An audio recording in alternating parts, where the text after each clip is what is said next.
Start now the 6th lecture on the heritage of the ultimate law of life. In Japanese, Shoji Chidaiji Kechi Myakusho. So, as usual, I'll just quickly summarize what went before to bring you into rhythm with what will follow this evening. So, first of all, I should mention again that this is one of the most important gosho because it summarizes really what we're doing and why, the purpose of our activities as bodhisattvas of the earth, and why we should continue them, just in case we don't know. And first of all, Nichiren Daishonin began by describing what life is. He'd already done that in a great deal of detail in another gosho, The True Entity of Life, Shohojiso, which we did last year. But in this gosho, he particularly talked about the pattern of life, how that rhythm is formed, which creates what we call the life of the whole universe. And you remember, it was fundamentally the constant cycle of birth, growth, decline, and death, and then a period of latency immediately following the time we enter death, and then rebirth, and so on. And so the cycle goes on continuously. Of course, not just in human lives, but in every living thing. So this cycle, he emphasizes, is the actual rhythm of life. The creative rhythm of life is this cycle. Without this cycle, the universe could never continue. It is, in fact, the creative rhythm of the whole universe. And then he pointed out that crossing that rhythm, the rhythm of life and death, is the law of cause and effect, weaving its way through the cycle of life and death, cause and effect, which you carry forward from one life to the next. So, as we all discover once we understand the law of cause and effect, the effect is simultaneous with the cause. Though you may not see it immediately, it is built into your life and is going to appear at some time. Where is it built into your life? How can it be in this life that you can make a cause and the effect you find may appear several months or weeks or even several years later? Therefore, through thinking about that, we realize that the effect is built into our life all the time, but the time and the circumstances have to be right for it to actually manifest itself. So it is built into the entity or the core of our life. And it is this core or entity which continues eternally. Therefore, inevitably, as your life in this world ends and you enter the phase of death, the effects of the causes that you've made are still there in the entity of your life and carry onwards through the period of latency, which is called ku, to your next life. And this is how Buddhism explains, amongst many other things, the inequality at birth. Some are born rich, some poor, some deformed, some blind, some healthy, and so on. It's the the effects of the causes made in previous lives. So having explained that, which is part of the heritage, part of the ultimate law of life, the way that ultimate law works, he then went on to reaffirm what he had already said in many other gosho, which was that every human being has the potential to become a Buddha, that we all have the Buddha nature in us, and if we only have the key to activating that Buddha nature, we can eventually base our whole life on it as the basic tendency of our life. As he said in the Gosho, The only difference between a common mortal and a Buddha is that the Buddha is enlightened. Every one of us has that ability to attain Buddhahood. So this is the second important part of the heritage of the ultimate law of life. An understanding of life itself, how it works, and secondly, what the purpose of that life is, which is to strive to attain Buddhahood, which in other more simple words is indestructible happiness. So then he went on to start talking about how we can get there, how we can fully inherit this treasure called the ultimate law of life. And he specially emphasized effort. Like everything else in life, we have to make effort if we want to be a champion runner or a good golfer, a good dancer, good at science, good at maths, whatever. We have to make effort. So he particularly emphasized this by saying that we should live as if every moment of our life was the last moment. That we should live every day fully, making the greatest effort to create as much value as possible, as if it was the last moment of our lives. And of course, this effort begins with our practice of Gongyo. If we do a great Gongyo, first thing when we get up, we will defeat the negative aspect of our life during that most assiduous practice. And as a result of doing that, we'll be carried through the day in a very positive and valuable way. And by making this effort, we will avoid the misery of falling into the lowest state of life, which is hell. And you remember, there was quite a long and detailed paragraph about hell, what hell is and how it manifests itself in life in this world here and now. And this led to him pointing out that unless we seize the opportunity when we meet the Causton to practice strongly, to overcome all our doubts and keep that practice going regularly like flowing water, we stand the chance of cutting the heritage which we've inherited for lifetime after lifetime. It is because we made the cause in the past to meet the Causton and Nam-myoho Renge Kyo in this life that we actually meet it. If one understands the law of cause and effect, one must inevitably reach the conclusion that we made a cause to meet the Causton in this life. We made that cause because we had accepted the inheritance of the law of life, of the understanding of it, in our previous life. Therefore, he emphasized what a tragedy it would be if we should throw away the opportunity in this life and fail to establish a strong relationship with the Causton and make the causes which would then continue that heritage in our lives on and on into the future. By cutting the heritage in this life and in some way casting aside the practice and even perhaps slandering it, we cut that heritage, and therefore the good fortune that we've built over many lives will disappear, and we've got to start all over again. This is common sense and logical if you relate it to the existence of a law of cause and effect, which we all prove as we practice Buddhism in quite the early stages of it.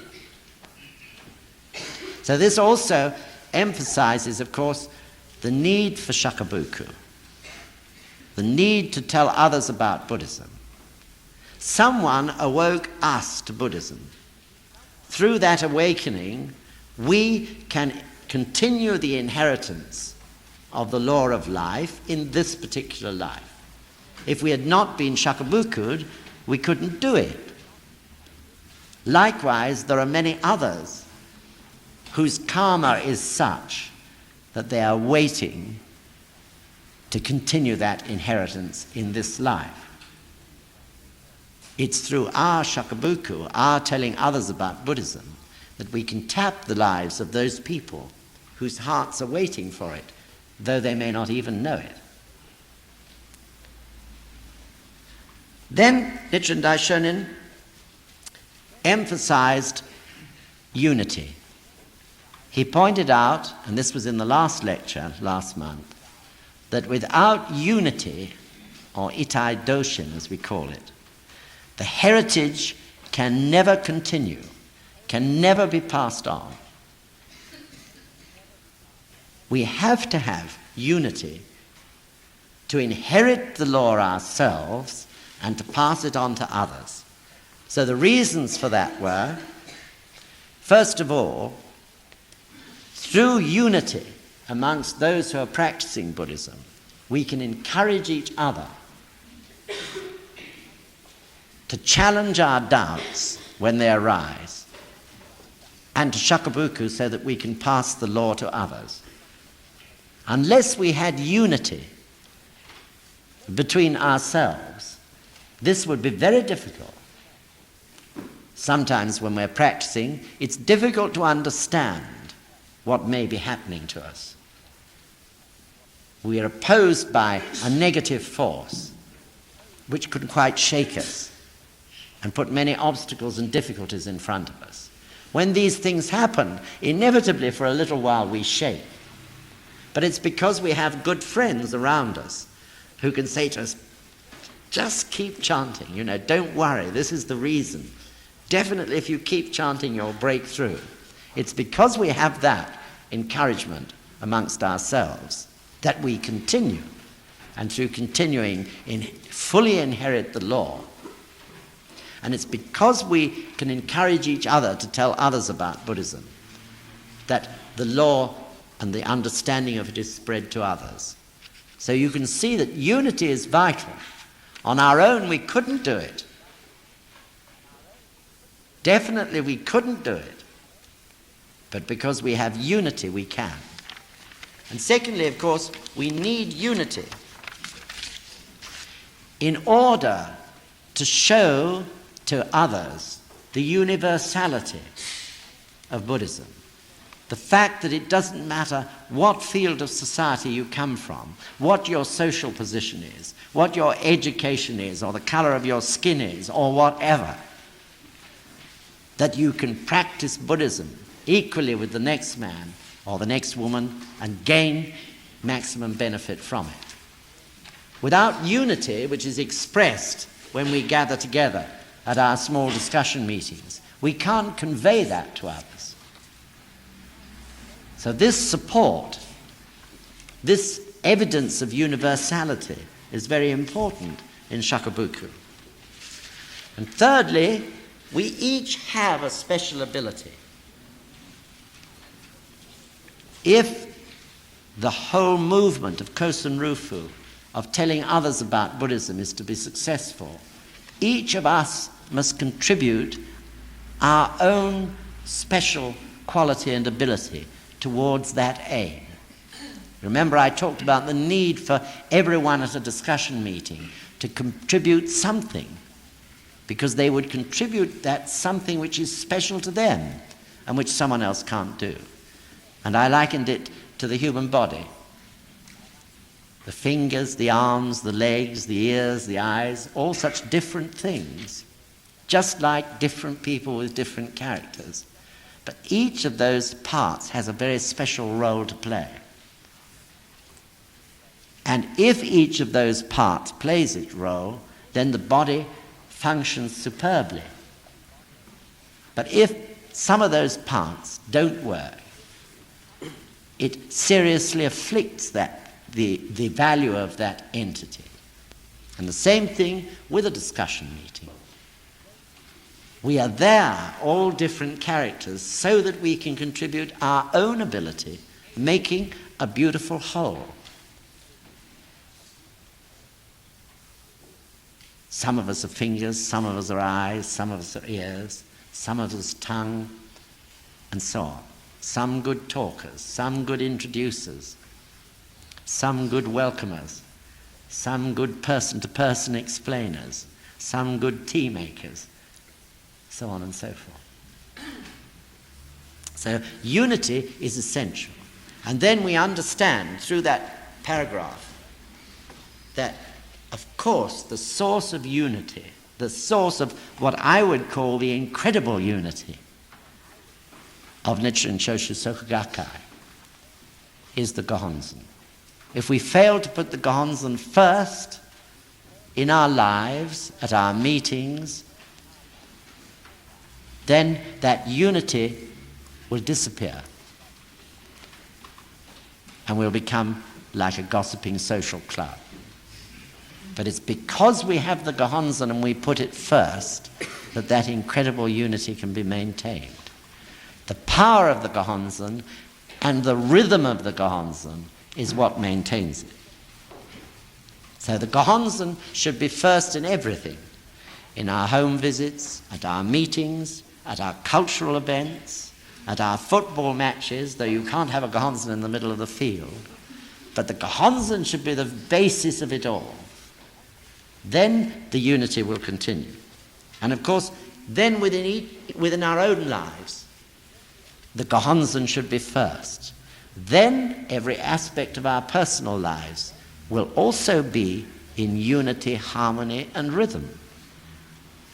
The family aspect, the work aspect, and the Buddhist activity aspect also should be in balance and rhythm through placing the Gohonzon first.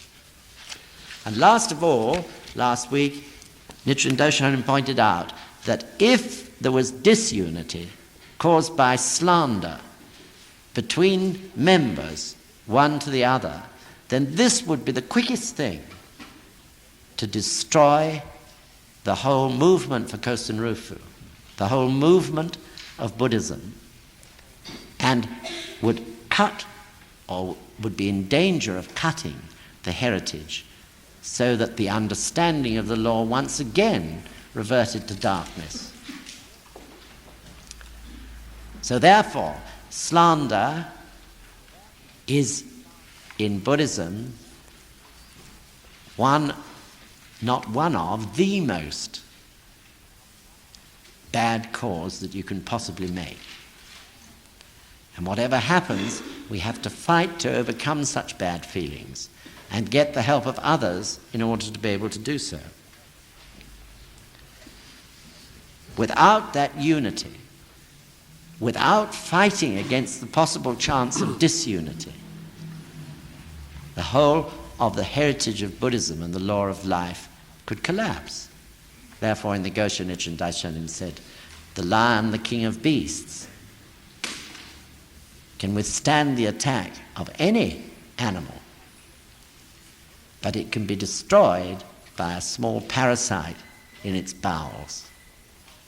So, of course, the parasite in its bowels is any one of us who should start hating or complaining bitterly inside us about somebody else or some aspect of Buddhism or our society.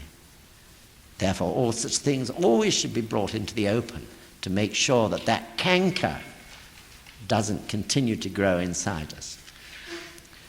Good. Well, I think that summarizes everything that we've done. So I'll ask Ricky now to read on from where we left off, which was the first column on page 7, halfway down.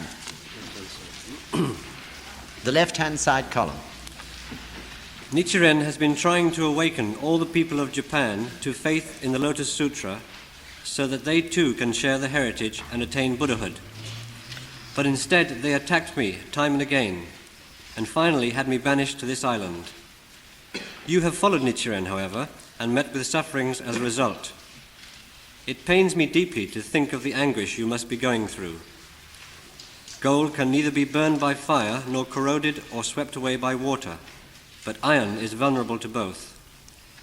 A wise person is like gold and a fool like iron. You are like pure gold because you embrace the gold of the Lotus Sutra. The Lotus Sutra reads in part, Sumeru is the highest of all mountains. The Lotus Sutra is likewise the highest of all the sutras. It also states, the good fortune of the believer cannot be burned by fire or washed away by water. It must be the karmic relationship we have shared since the distant past that has destined you to become my disciple at a time like this. Shakyamuni and Tahoe Buddhas certainly realize this truth. The sutra's statement, in lifetime after lifetime, they were always born together with their masters in the Buddha's lands throughout the universe, cannot be false in any way. I am extremely proud of you for having asked about the transmission of the ultimate law of life and death. No one has ever asked me such a question before. I have given my answer in complete detail in this letter, so I want you to take it deeply to heart. The important point is to carry out your practice, confident that Nam-myoho Renge Kyo is the very lifeblood which was transferred from Shakyamuni and Tahoe to Bodhisattva Jogyo. The function of fire is to burn and give light. The function of water is to wash away filth. The winds blow away dust and breathe life into plants, animals, and man. The earth nourishes the grasses and trees, and heaven provides life-giving rain. Myoho Renge Kyo, too, works in all these ways. It is the cluster of blessings brought by the bodhisattvas of the earth. The Lotus Sutra says that Bodhisattva Jogyo should now appear to propagate this teaching in the latter day of the law. But has this actually happened? Can Bodhisattva Jogyo have already appeared in this world, or has he not? Whatever the case, Nichiren was the first to propagate this teaching. Be thoroughly determined to summon forth the great power of your faith, and chant Nam-myoho Renge Kyo with the prayer that your faith will be firm and correct at the moment of your death. Never seek any other way to inherit and manifest the ultimate law in your life. Only then will you be able to transform desires into enlightenment and the sufferings of life and death into nirvana. It would be useless to embrace the Lotus Sutra without the lifeblood of faith. I am always ready to clear up any further questions you may have. February the 11th, 1272. Nichiren, the Surama of Japan. Can you read the first paragraph again, Ricky? Nichiren has been trying to awaken all the people of Japan to faith in the Lotus Sutra so that they too can share the heritage and attain Buddhahood. But instead, they attacked me time and again, and finally had me banished to this island. Thank you. But instead they attacked me time and again and eventually had me banished to this island. So as you all know, I think, Nichiren Daishonin's life from the moment he declared the invocation of Nam-myoho Renge Kyo was under attack. Consistently until, as he got older, he finally retired to Mount Manobu in order to start preparing for his death and for the heritage to continue amongst his followers. So this persecution was ceaseless, and this persecution came either from priests and monks of other sects of Buddhism who he had undermined because of his insistence that Shakyamuni Buddha himself had said that the only teaching for this age of Mappo was the Lotus Sutra. Yet they continued to follow earlier teachings. Through this, they sought revenge against him because they saw their positions in society being threatened. And secondly, he was attacked by the authorities, largely at the instigation of these monks and priests. The authorities saw him as a threat because he was offering enlightenment and happiness to the common people. And in the Middle Ages, this, not only in Japan, but in many other countries, was quite an unpopular thing to do. if the common people found sureness and confidence and independence, they could be such a threat to the existing order. So Nichiren here begins to talk about attacks from outside, having first talked about attacks from inside. And these attacks have continued on and off throughout the history of Nichiren Shoshu Buddhism. So as you know, Nikko Shonin, who was the right-hand man, the first disciple of Nichiren Daishonin, was attacked, not physically, but certainly strongly by word of mouth, after Nichiren Daishonin died, by the other priests even, who had been followers of Nichiren Daishonin. And then in more recent years, Mr. Makiguchi and Mr. Toda, presidents of the lay society, were heavily attacked by the militaristic government of Japan and thrown into jail because they refused to bow to the state religion of Shinto. After the war ended, such attacks from time to time continued. One or two priests attacked Nichiren Shoshu Buddhism as a whole, priests who were actually belonged to the order, in order to try to establish fame and fortune for themselves by suggesting and arguing that the teaching was not pure. Each case, of course, in the end, through debate, they were proved to be wrong.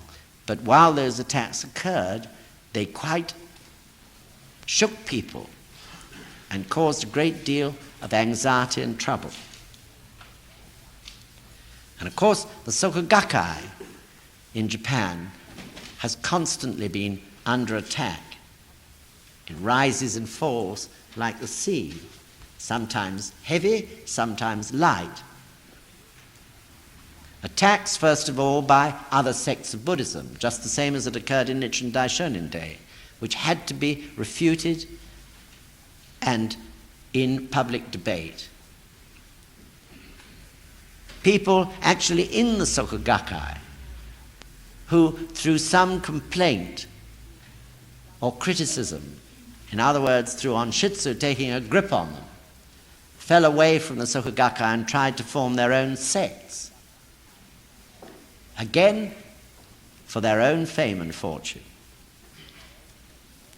Attacks from the mass media, in magazines, television, broadcasting, from time to time they've occurred, and again they've had to be refuted. So why should this be? Why should a teaching which is so great, a teaching which can actually give actual proof in this life of its power and value, be so attacked? In Buddhism, it's described as the three enemies, or in Japanese, Sensho Zojoman, the three enemies. The three enemies are, firstly, attacks by ordinary people who nevertheless have positions of influence and power, such as journalists. Secondly, attacks from religious authorities who are ignorant or against the true meaning and value of Nichiren Shoshu Buddhism. And thirdly, attacks from those in authority, the governments or the powers of the day. These are the three enemies. But still, why should they arise? And of course, they arise in the same way as Sancho Shima arises in our own lives. We all know, after we've practiced for a few months, that when we try to make a special effort, we cause resistance in the very nature of life. A positive effort creates a negative reaction. You can't escape it. This is life. And in just the same way, as the positive effort becomes stronger and stronger, and becomes a positive movement of thousands or tens of thousands or millions of people, so the negative force inevitably reacts, and that negative force reacts in the form of the three enemies. This is inescapable. So far from feeling depressed and pessimistic about what was happening, those people involved in such attacks, though they may have been shaken for a moment, soon understand that it's rather more a question of congratulations, because it means that the positive movement forward is becoming stronger and stronger and more successful. So there is nothing to fear in Sancho-shima any more than there is anything to fear, strictly speaking, in attacks from the three enemies. Because they will always be overcome. They always have been overcome throughout history of Nichiren Shoshu Buddhism. But of course, inevitably, people shake a little when it happens at first. This is why it's important to establish strong faith and keep one's practice going forward strongly and regularly. Then one can withstand those attacks. And once you face them and stand up to them, they will fail. So Nichiren Daishonin always said, going back to that same example of the lion, attacks from the outside are nothing to fear, but attacks from the inside, from little parasites and worms, can easily kill the lion. So, of course, the existence of the three enemies, just the same as the existence of Sancho-shima, means that unity is essential.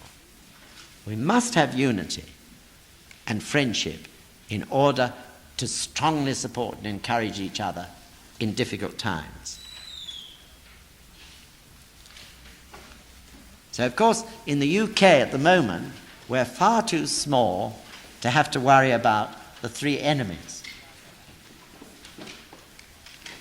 But for sure, sometime we'll be attacked by one or other of the three enemies. Perhaps it's in the press. It's unlikely to be the government of the day, I think. But certainly in the press it's a possibility. We don't know the reasons. We need have no fear. But what we want to be sure of is that we understand that this is inevitable in the rhythm of life as the strength of our progress increases. The negative force must resist. Therefore, it's important to understand this clearly, even if only theoretically, at this moment, so that when the time comes, we're ready through our daimoku and our strong faith to resist all such attacks until eventually they peter out and fade away. So, such resistance, negative resistance, also has its positive side. Because the very fact that you wish to resist and continue going forward is what makes you practice so hard yourself, is what binds unity together amongst the members and drives them forward to greater and greater things.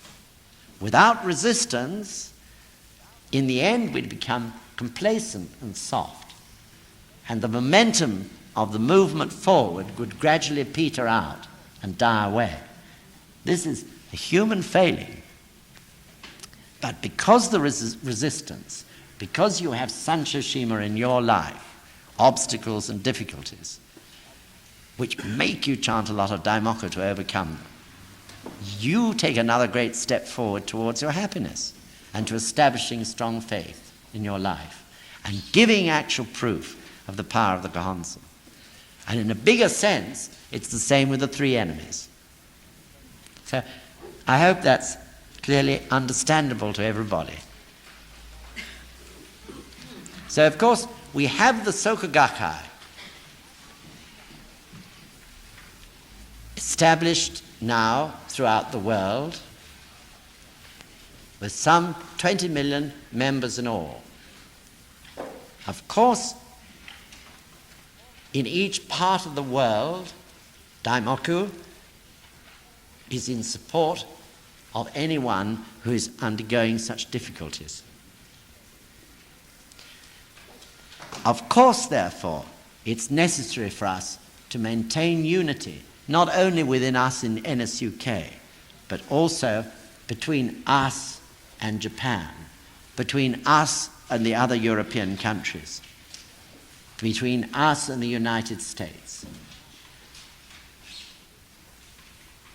For this reason, we must always maintain close friendship and close contact with the center of European unity, which is in Paris, and especially the European Causton at Traits in the south of France. That is the prime point for European unity. And then if you take the world as a whole, the prime point of unity, of course, is the Daigo in Japan. But this isn't so much a physical thing of physically communicating. It's the chanting of Daimoku throughout the whole world which keeps this rhythm and constant progress moving forward.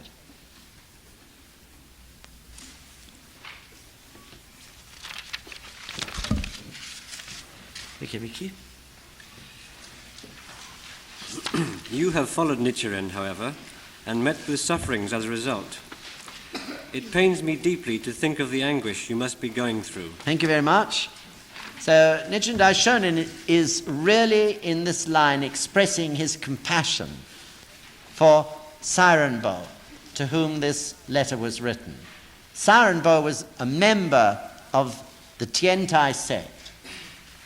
Although we have no record of what he was undergoing, for sure he was being attacked by the other priests in that sect. And he wrote this letter to Nichiren Daishonin saying, how can I explain the ultimate law of life and the heritage of this law, so that he could refute the wrong statements of his fellow priests? So for sure he was being attacked in one way or another, and his life perhaps being made miserable in a material sense. So Nichiren Daishonin strongly felt that. You have followed Nichiren, however, and met with sufferings as a result. It pains me deeply to think of the anguish you must be going through. So Saironbo had courage. He believed in everything that he had heard of Nichiren Daishonin's teachings, and he wasn't going to give in, whatever happened. And this is why Nichiren Daishonin wished to encourage him so strongly. So again, it is part of the rhythm of life to suffer from such resistance. Unless that resistance occurs, you cannot grow strong. Unless you get obstacles and difficulties and you have to fight to overcome them, how can you become strong yourself? Through this, it's through, as I've said many times, the storms and the winds and the droughts, that the tree puts out wonderful roots that go deep into the ground. And those wonderful roots enable the tree to grow strongly. Without the storms, without the droughts, the roots would never thrust their way out into the ground. So in all the universe, resistance is essential for strength. So, of course, this doesn't only happen to people practicing Buddhism.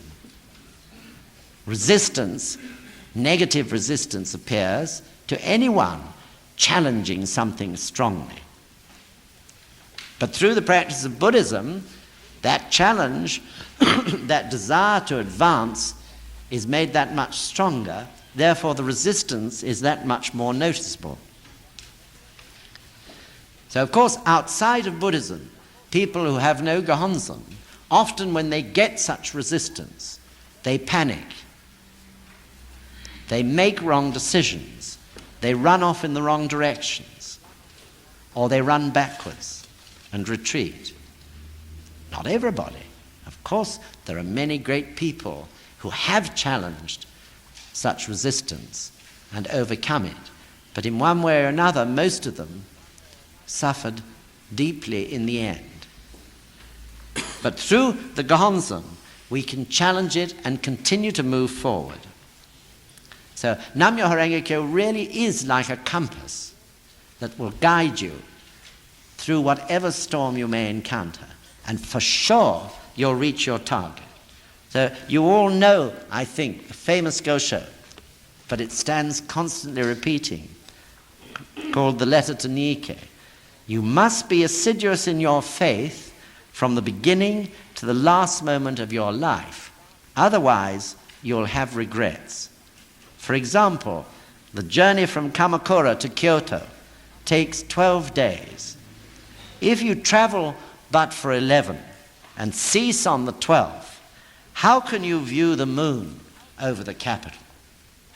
We all know this Gosho, but how many of us don't feel we want to sit down or lie down and sleep on the 11th day? The time when our advance forward seems to be particularly dark, particularly difficult. The fog seems to be particularly thick. And we feel, I can't go on. I've got to pack it up. Nothing's happening in my life. I must stop. So easy, isn't it? But this is where we must go on, because as we all know, those of us who've experienced it, and there are many in this room, it is always that moment when you can triumph. It's that moment when the hour is darkest, that if you keep going, in no time at all you break through, and you find the sunshine on the other side. The other day, maybe it was here, I can't remember, but I said, let's not have any 11th day escapists in NSUK.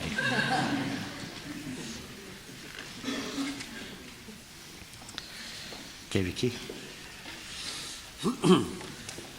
Gold can neither be burned by fire nor corroded or swept away by water, but iron is vulnerable to both. A wise person is like gold and a fool like iron. You are like pure gold because you embrace the gold of the Lotus Sutra. Carry on. The Lotus Sutra reads in part, Sumeru is the highest of all mountains. The Lotus Sutra is likewise the highest of all the sutras. It also states, the good fortune of the believer cannot be burned by fire or washed away by water. Thank you. Gold can neither be burned by fire nor corroded or swept away by water, but iron is vulnerable to both. A wise person is like gold, and a fool like iron. So a fool, of course, is a person who is vulnerable and corruptible, who can easily rust and flake off like iron can. A person who has not got the strength of his own convictions. Someone who only has to experience someone laughing at him or criticizing him, and he wavers and collapses. Usually such a person loves flattery. And in the end, what he's seeking is, of course, fame and fortune himself. He's willing to do anything not to avoid having to face criticism. This is someone who is like iron, someone who can easily rust away. Or are there others who can easily be enticed by their desires? People whose practice will shake, perhaps because of loneliness or because of some desire for pleasure, the easy way out. Yet in their hearts they know that it's only transient temporary happiness. They forget that such pleasures are gone by tomorrow, perhaps. That everything founded upon the basis of transient happiness, transient pleasures, can so easily collapse like a pack of cards. Only what's inside us can never collapse. Only what's inside us can never succumb to an attack from outside. Therefore, happiness can only be based on the indestructible qualities which we discover in ourselves. This is the only way never to be shaken. So, of course, it's such a person who understands that happiness is based on a clear understanding and proof of the existence of our